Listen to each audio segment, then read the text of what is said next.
दोस्तों, रामायण एक ऐसा ग्रंथ है जो प्राचीन तो है ही, इसके साथ ही इसमें हमारे धर्म और भगवान विष्णु के अवतार श्री राम के बारे में बताया गया एक पाठ भी है कि किस प्रकार प्रभु श्री राम ने एक एक कर बड़े बड़े असुरों का अंत किया और अंत में महाबली रावण का भी वध किया था। लेकिन ऐसा नहीं है कि उस युद्ध के दौरान केवल प्रभु श्री राम, शूरवीर लक्ष्मण, महाबली हनुमान, रावण, कुंभकर्ण और मेघनाद जैसे ही महान योद्धा थे, बल्कि उस युद्ध के दौरान प्रभु श्री राम के साथ आई वानर सेना में भी कई ऐसे विशाल योद्धा थे जो रावण तक को हराने की क्षमता रखते थे। तो आज के इस वीडियो में हम आपको रामायण के सबसे शक्तिशाली वानर योद्धाओं के बारे में ही बताने वाले हैं, जिनके बारे में जानने के बाद आप शॉक्ड रह जाएंगे। द्विविद।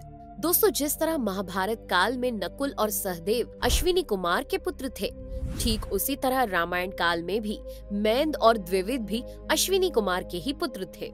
रामायण काल में द्विविद प्रभु श्री राम की सेना में एक मंत्री था और जिस तरह श्री राम ने अंगद और महाबली हनुमान जी को सीता माता की खोज में भेजा था, ठीक उसी तरह भगवान राम ने द्विविद को भी माता सीता को खोजने के लिए दक्षिण दिशा में भेजा था। द्विविद कितने ज्यादा शक्तिशाली थे, इसका अंदाजा तो आप केवल इस बात से ही लगा सकते हैं कि उन्होंने श्री राम की सेना में रहते हुए कई विशाल राक्षसों का वध अकेले ही किया था। पर द्विविद को भगवान ब्रह्मा से एक वरदान प्राप्त था, जिस कारण से वे रामायण काल से लेकर महाभारत काल तक जीवित थे, जिनकी भौमासुर से अच्छी मित्रता थी। और एक समय पर तो जब सहदेव दक्षिण में ज्ञान प्राप्त करने को निकले थे, तो वे किष्किंधा नाम की गुफा में पहुंच गए थे, जहां उन्होंने श्री राम की वानर सेना के सबसे शक्तिशाली वानर योद्धाओं में से एक द्विविद से करीब 7 दिनों तक लगातार युद्ध किया था। इसके साथ ही महाभारत काल के दौरान एक किस्सा और इनसे जुड़ा हुआ है। दरअसल बात कुछ ऐसी है कि जब भगवान श्री कृष्ण ने द्विविद के मित्र यानी कि भौमासुर को मार डाला था, तब द्विविद भगवान श्री कृष्ण से अपने मित्र की मृत्यु का बदला लेने के लिए उतावले हुए और इसी कारण से उसने गांव के गांव जला दिए और कहीं कहीं तो उसने विशाल पहाड़ों को उखाड़कर पूरे शहर के ऊपर फेंक दिया था। लेकिन जब ये बात दाऊ बलराम जी को पता चली, तो वे द्विविद की ओर निकल गए और उसे गांव और शहर तबाह करने के रूप में सजा के तौर पर उसका वध कर दिया, जिससे द्विविद का उद्धार हुआ। नल और नील। नल और नील के बारे में तो आप सभी जानते ही होंगे, क्योंकि इन्होंने रामायण के युद्ध के दौरान भगवान श्री राम की काफी ज्यादा मदद की थी। पर अब भी आप लोगों में से ज्यादातर लोगों को इस बात का पता नहीं होगा कि आखिर नल और नील असल में कौन थे।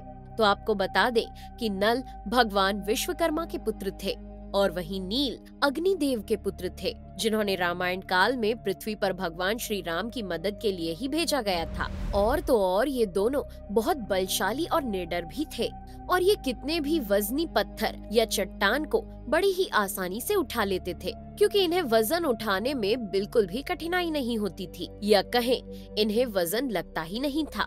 अगर नील की बात करें तो युद्ध में भी निपुण थे, क्योंकि उन्होंने योद्धान्मत नाम के एक राक्षस का वध किया था और निकुंभ के साथी का भी शीश धड़ से अलग कर उसका भी वध किया था।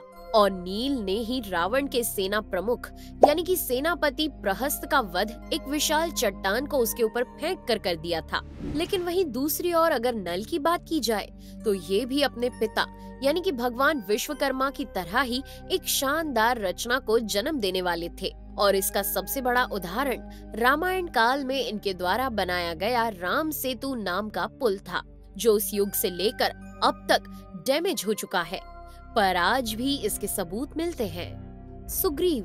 दोस्तों, सुग्रीव भी अंगराज कर्ण की तरह ही एक सूर्य पुत्र थे। ये किष्किंधा के राजा बाली के छोटे भाई थे।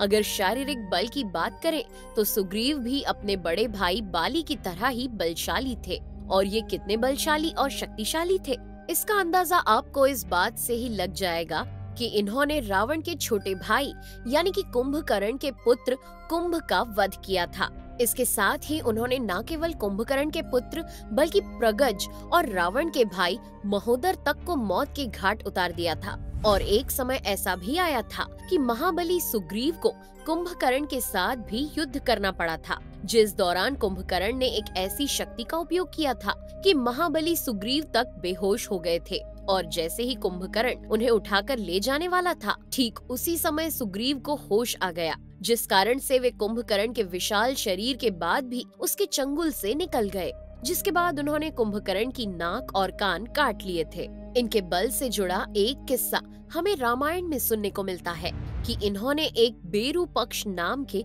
राक्षस का वध केवल एक मुक्के से ही कर दिया था, जो इतना ज्यादा शक्तिशाली राक्षस था कि उसे हराना लगभग असंभव था। इनके बारे में एक और किस्सा है जो काफी हैरानी भरा है।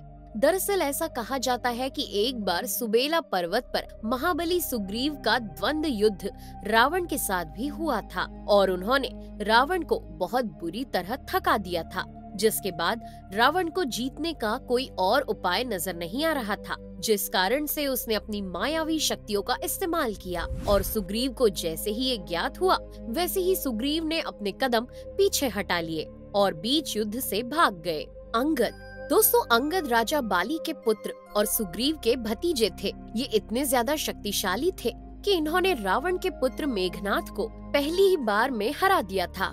साथ ही इन्होंने मेघनाथ पर अपने पहले ही प्रहार से उसके रथ को तबाह कर दिया था, जिसके बाद इंद्रजीत यानी कि मेघनाथ को वहां से भागना पड़ा था।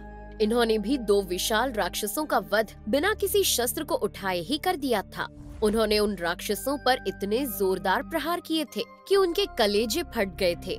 इतना ही नहीं बल्कि इनका एक किस्सा सबसे ज्यादा प्रसिद्ध है। वो कुछ नहीं बल्कि लंका कांड है। जब श्री राम ने अंगद को लंका में अपना दूत बनाकर भेजा था, तब अंगद ने अपने पैर को जमीन पर जमाया था और सभी को चुनौती दी थी कि जिसमें दम है वो उनके पैर को हिला कर दिखाए, जिसको हजारों राक्षसों ने मान्य कर लिया था, लेकिन कोई भी जीत नहीं पाया था। बाली रामायण के सबसे अलग किरदारों में से एक थे, जिन्हें उनके बल के लिए मुख्य रूप से जाना जाता था, क्योंकि ये एक निडर योद्धा थे। ऐसा इसलिए क्योंकि वे इंद्रदेव के पुत्र थे और उन्हें उनके पिता के द्वारा एक सोने से बना हार दिया गया था। ये कोई साधारण हार नहीं था, बल्कि ये भयानक से भयानक युद्ध में बाली की सांसों को एकत्र करके रखता था। इसके साथ ही बाली ने दुंदुभि नाम के एक विशाल राक्षस का अंत किया था, जो एक भैंस के रूप में आया शक्तिशाली राक्षस था। इसके अंत के बाद बाली ने उसके शरीर को अपने हाथों से उठाकर कोसों दूर फेंक दिया था और दुंदुभि के भाई मायावी को ढेर कर दिया था। और तो और बाली ने सुग्रीव जैसे महान योद्धा को भी कुछ ही पलों में हरा दिया था। हनुमान दोस्तों, भगवान हनुमान पवन देव के पुत्र थे और इसी कारण से वे भगवान श्री राम के अलावा उनकी सेना में सबसे ज्यादा शक्तिशाली थे। भगवान हनुमान के बारे में अगर शिव पुराण के जरिए जानकारी निकाली जाए तो पता चलता है कि हनुमान जी भगवान शिव के अंश अवतार थे। पर एक बार की बात है, जब भगवान हनुमान छोटे थे तब उन्होंने सूर्य को निगल लिया था और इंद्रदेव ने इन पर वज्र का प्रहार किया था। हालांकि इसके बाद भगवान इंद्र ने इन्हें इच्छा मृत्यु का वरदान भी दिया था और वहीं श्री राम ने इन्हें चिरंजीवी होने का आशीर्वाद भी दिया था और भगवान ब्रह्मा से भी इन्हें वरदान प्राप्त है कि कोई भी दिव्यास्त्र उन्हें हानि नहीं पहुंचा सकता। ये कितने शक्तिशाली थे, इसका अंदाजा आप इस बात से भी लगा सकते हैं कि हनुमान जी ने रावण, कुंभकर्ण और मेघनाथ जैसे वीरों के सामने ही उनकी पूरी लंका को आग लगा दी थी। और इसी तरह भगवान राम को युद्ध में जीत दिलाने के लिए इन्होंने बहुत बड़ा योगदान दिया था। तो बोलो पवन पुत्र हनुमान जी की जय। तो दोस्तों, ये थी हमारी एक और इंटरेस्टिंग वीडियो। अगर आपको ये पसंद आई हो तो इसे लाइक करें और हाँ, जाते जाते चैनल को सब्सक्राइब जरूर कर देना। Thanks for watching.